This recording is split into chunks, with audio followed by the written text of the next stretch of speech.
This is Evolution Simulator the Sapling, a game where you design plants and animals for your own ecosystem.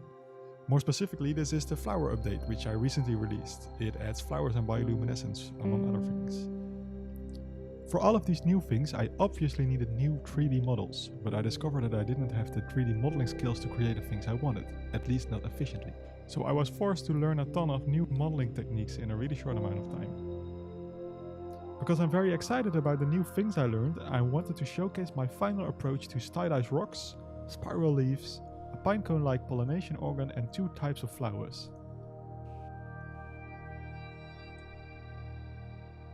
This is the first one, which is a technique to create rocks with sharper angles, giving it a slightly more stylized look.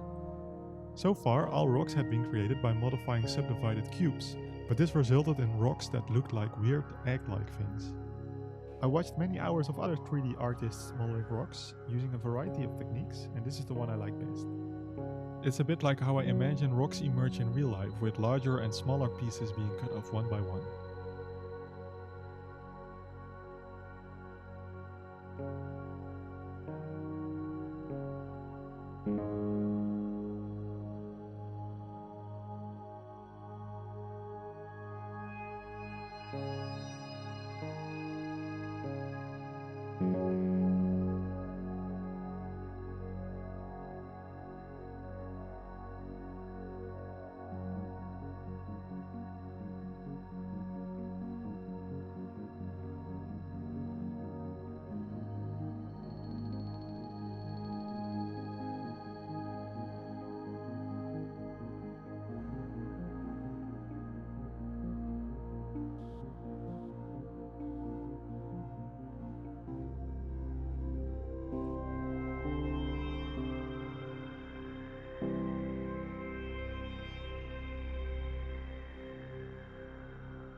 The flower update adds bioluminescence, which in popular media is typically used for alien flora.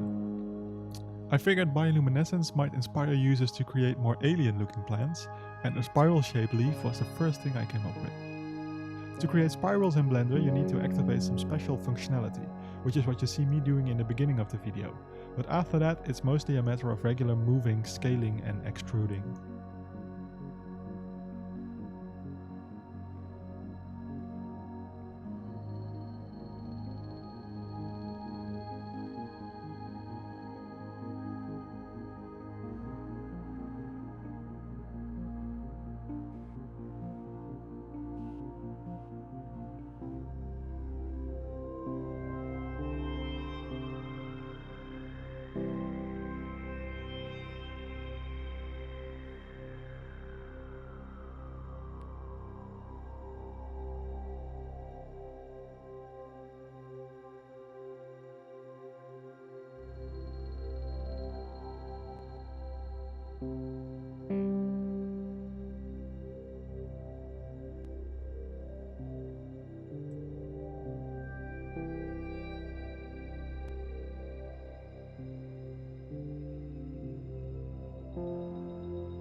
This is the third time-lapse, which is about creating a wind pollination organ.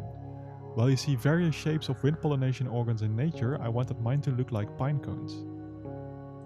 This is because this would go well with a needle leaf type I already had, and pine trees are of course typical wind pollinators.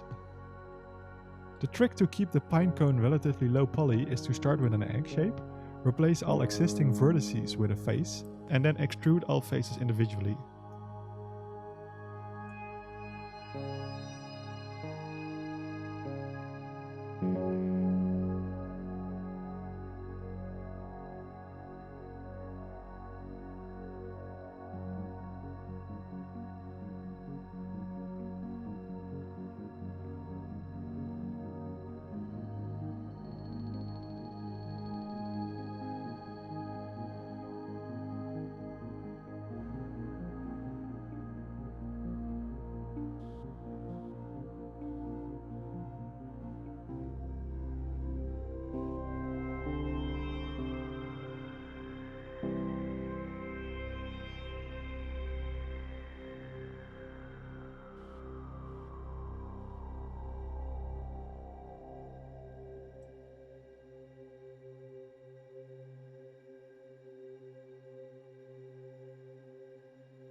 This is the fourth time-lapse, which is about creating a simple flower model.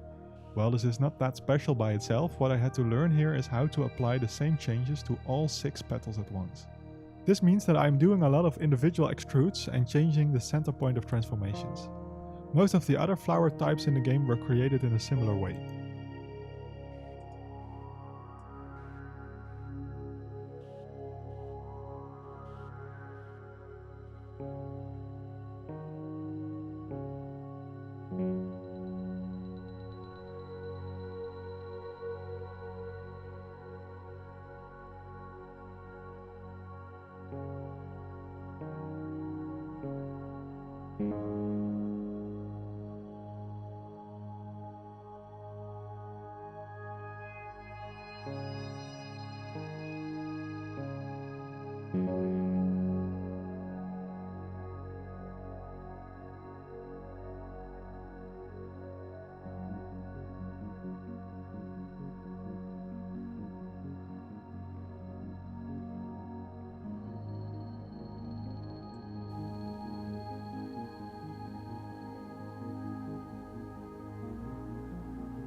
This is the fifth and final time-lapse, which is about a special kind of flower that I call the umbrella flower. Like with the simple flower model, there is a lot of making sure that I do the same thing to all sides at once, like the rib-like structure. The flower consists of 2 parts, and I hesitated for a long time whether I wanted to add a third one. In the end I opted not to, because this would add a lot of extra polygons to a game that already had performance issues at the time.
If watching this makes you want to play the game, you can.